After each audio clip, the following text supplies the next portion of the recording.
विभाग की दोनों रिपोर्टों के कोरोना पॉजिटिव के जिलेवार आंकड़ों पर।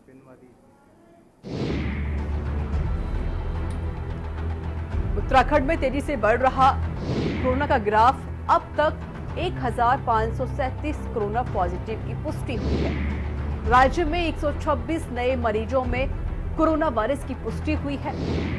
अभी तक 755 कोरोना पॉजिटिव मरीज ठीक हो चुके हैं। तो टिहरी में 72, देहरादून में 21। तो एक नजर जिलेवार आंकड़ों पर डाल देते हैं। हरिद्वार में 7, पिथौरागढ़ में 7, बागेश्वर में 5, पौड़ी में 4, रुद्रप्रयाग में 4 और नैनीताल में 4, अल्मोड़ा में 1 और उत्तरकाशी में 1।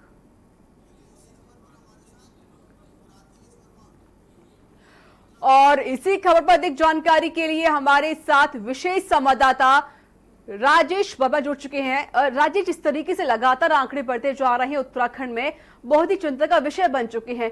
इसमें जो स्वास्थ्य विभाग है वो क्या कुछ सावधानी बरत रहा है और क्या कुछ रणनीति बनाई जा रही कंट्रोल करने के लिए वायरस पर?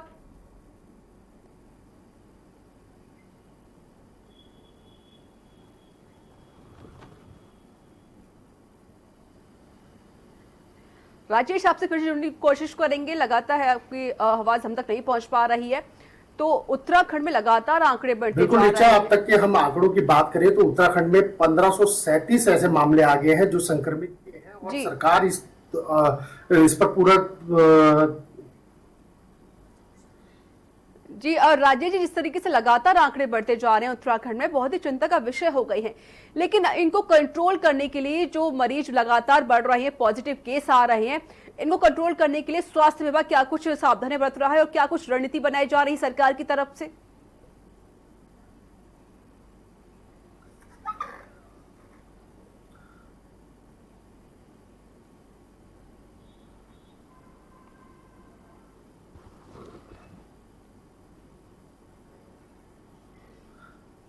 बिल्कुल ऋचा, मैं आपको अवगत करा दूं कि पूरा जो उत्तराखंड है उसमें 1537 मामले जो है अब तक संक्रमित के जो है कोविड-19 के पाए गए हैं और जिसको लेकर के सरकार बिल्कुल सचेत है।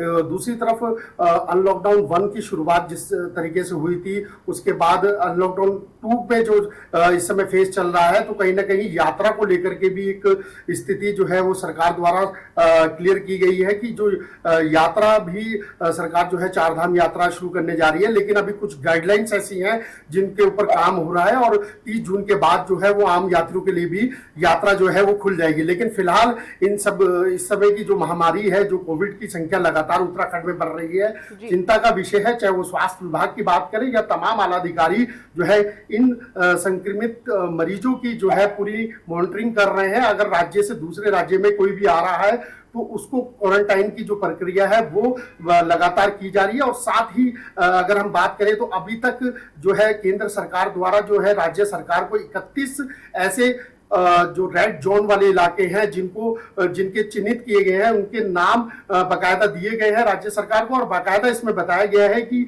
कोई भी अगर इस राज्य से आता है तो उसको 7 दिन के लिए सरकारी रूप से जो क्वारंटाइन किया जा रहा है वो उसको बॉर्डर पे होना पड़ेगा, या कहीं जिस जिले में वो जाता है वहां पर उसको क्वारंटाइन होना पड़ेगा। उसके बाद 14 दिन के लिए उसको होम क्वारंटाइन होना पड़ेगा। तो कहीं ना कहीं सरकार इन कोविड को लेकर के बिल्कुल सतर्कता जो है वो बरते हुए है। लेकिन जिस तरीके से लगातार संख्या बढ़ रही है कोविड की उत्तराखंड में, तो वो एक चिंता का विषय जो है वो बना हुआ है। अगर अभी तक 24 घंटे की बात करें तो अभी तक जो स्वास्थ्य विभाग द्वारा जो पूरा आंकड़ा दिया गया है कोविड संख्या को लेकर वो 1537, और साथ में कल तक की बात करें तो अभी तक में जो है 126 जो है नए मामले ऐसे आए हैं जो कोविड संख्या से संक्रमित है। तो कहीं ना कहीं जो सबसे बड़ी संख्या जो कल 24 घंटे में आई है वो टिहरी जिले से आई है। तो कहीं ना कहीं एक बड़ी चिंता जो है वो सरकार के सामने बनी हुई है। राजेश, चिंता की बात तो है ही, जिस तरीके से लगातार आंकड़े बढ़ते जा रहे हैं, बहुत चिंता का विषय है।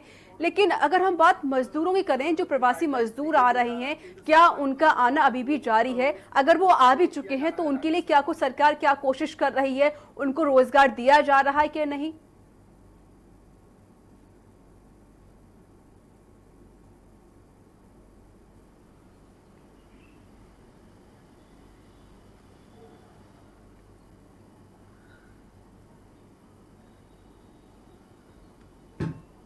देखिए, मैं आपको बताऊं कि उत्तराखंड जो है पहाड़ी जिला है। मैं अधिकांश जो प्रवासी मजदूर वाली बात है, तो प्रवासी मजदूर जो है लेबर क्लास वाली की बात करते हैं, तो लेबर मैक्सिमम जो है उत्तराखंड से जा चुकी है। तो कहीं ना कहीं एक संकट जो है, जो कंस्ट्रक्शन का काम है उनको लेकर के काफ़ी दिक्कतें जो है वो लोगों को उठानी पड़ रही है। क्योंकि अगर हम बात करें तो जिस तरीके से कुंभ की शुरुआत भी होनी है, तो नेशनल हाईवे का काम है, कई ऐसे काम है जो पेंडिंग पड़े हुए हैं। चार धाम यात्रा पे जो ऑल वेदर रोड का काम है वो कहीं ना कहीं बाधित हो रहा है। तो कहीं ना कहीं एक दिक्कत तो जरूर आ रही है, क्योंकि इस तरीके का अब जैसे तैयारी, जैसे मैंने आपको बताया कि चार धाम यात्रा को लेकर के सरकार तैयारी कर रही है। आगे राजेश, एक बड़ी चुनौती जो है सरकार वो तो सरकार तैयारी के लिए करे बनी चार हुई है। धाम तो को कहीं ना यात्रा कहीं को लेकर जो एक अच्छी सड़कों बात का है, लेकिन अगर बात हम मजदूरों की कर रहे हैं, जो प्रवासी मजदूर अलग राज्यों से आ रहे हैं, बाहर से आ रहे हैं, उनके लिए क्या कुछ रणनीति बनाई जा रही है? क्या वो कोरोना पॉजिटिव पाए जा रहे हैं? उनके लिए क्या कुछ तैयारियां की जा रही हैं?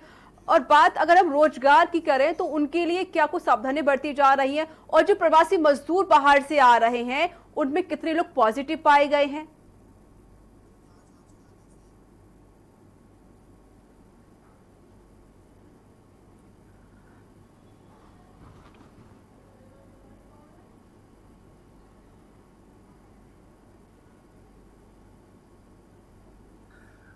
देखिए, अभी जो प्रवासी मजदूरों का आने का जो सिलसिला है वो थम गया है फिलहाल की जो जानकारी है। लेकिन प्रवासी मजदूर जो शुरू से प्रवासी लोग जो आ रहे थे, उनकी वजह से सरकार ने भी माना है कि जो संक्रमित की संख्या है वो प्रदेश में सबसे ज्यादा जो है प्रवासी मजदूरों की वजह से हुई है। लेकिन फिलहाल अभी ये कहना बड़ा मुश्किल होगा कि कितना प्रवासी मजदूर पॉजिटिव पाया गया है, कितना नेगेटिव पाया गया है। लेकिन फिलहाल जो प्रवासी मजदूरों को लेकर के बात कही जा रही है, वो प्रवासी मजदूरों का फिलहाल स्थिति ये है कि उत्तराखंड में प्रवासी मजदूरों की संख्या जो है वो आने में कमी हुई है। और सरकार ये मानती है कि जो लगातार आवाजाही जो है अन्य रेड जोन से के शहरों से जो प्रवासी मजदूर जो है या प्रवासी लोग जो है वो उत्तराखंड में आए थे, सबसे ज्यादा जो संख्या है वो उनमें संक्रमित की पाई गई थी। तो कहीं ना कहीं इन चीजों को लेकर के जिस तरीके से लॉकडाउन, जैसे मैंने आपको बताया कि जब शुरुआत हुई है तो लोगों का आना जाना यहाँ पर शुरू हुआ है। लोग बड़ी संख्या से उत्तराखंड से गए भी हैं और बड़ी संख्या में उत्तराखंड में आए भी हैं। तो सरकार के लिए ये चुनौती थी और चुनौती अभी भी बनी हुई है। लेकिन हालांकि इस समय जो प्रवासियों का आना जो संख्या है वो अभी थोड़ी कम हुई है, थमी है। तो कहीं ना कहीं एक बड़ी राहत जो है वो भी सरकार को मिली है। और साथ ही जो संक्रमित की संख्या का है वो लगातार जो है उत्तराखंड में देखने को मिल रही है। लेकिन सबसे जो बड़ा कारण जो बताया गया है अभी तक सरकार द्वारा, वो यही बताया गया है कि सब प्रवासी लोगों की वजह से जो है वो उत्तराखंड में संख्या जो है कोविड-19 की बिल्कुल, यानी कि उत्तराखंड में जो प्रवासी मजदूर आए हैं उन्हीं की वजह से लगातार संख्या बढ़ती जा रही है, लगातार जो पॉजिटिव केस हैं वो सामने आते जा रहे हैं। लेकिन सरकार पूरी रणनीति बना रही है। आपका बहुत बहुत शुक्रिया राजेश जी, हमसे बातचीत करने के लिए और अधिक जानकारी देने के लिए। तो उत्तराखंड में जो आंकड़ा है वो 1537 हो चुका है, जिसको लेकर हम ग्राफिक जरिए आपको ये भी बता रहे हैं कि कौन से जिले में कितने पॉजिटिव केस हैं। तो रुद्रप्रयाग में 4 हैं, नैनीताल में भी 4 हैं और अल्मोड़ा में अभी 1 केस है, उत्तरकाशी में भी 1 है। तो उत्तराखंड में लगातार कोरोना का ग्राफ बढ़ता जा रहा है, लेकिन सरकार भी पूरी कोशिश कर रही है कि कैसे इस पर नियंत्रण पाया जाए। और यहाँ वक्त छोटे से ब्रेक का हो चला।